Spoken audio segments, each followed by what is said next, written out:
गाव सोनेरी सुखाचे गुणी मांडले। स्टार इंडिया न्यूज मराठीमध्ये आपले स्वागत आहे। स्टार इंडिया न्यूज मराठीकडून आपणास दीपावली व पाडव्याच्या हार्दिक शुभेच्छा। मंगेश कांबळे, प्रतिनिधी, सांगली। सावळजमध्ये पाडव्याच्या दिवशी मेंढरं पळवण्याची परंपरा कायम।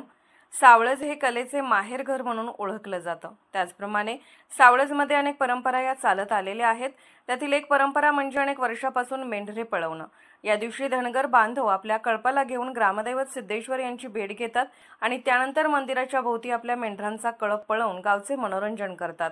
ही परंपरा अनेक वर्षापासून चालू आहे। तीच परंपरा लोकशाहीर अण्णाभाऊ साठे तरुण मंडळाने आज पार पाडली। रंगीबेरंगी सजवलेली मेंढरे घेऊन धनगर बांधव मोठ्या उत्साहात सहभागी झाले। मेंढरे पळवत असताना त्यांच्या मधोमध एक दोरी बांधून त्याला नारळ व मानाचा फेटा आणि रोख रक्कम बांधली जाते।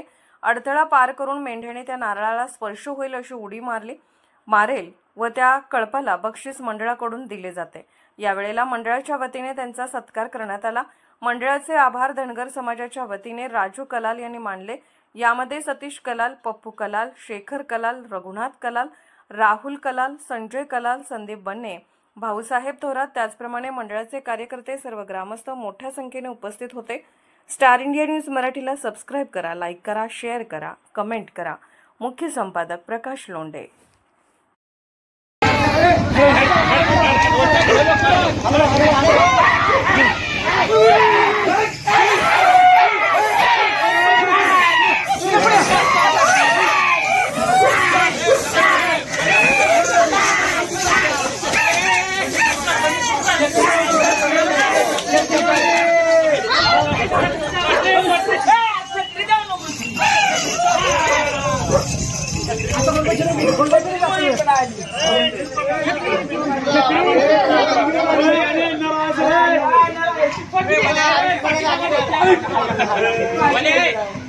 साइड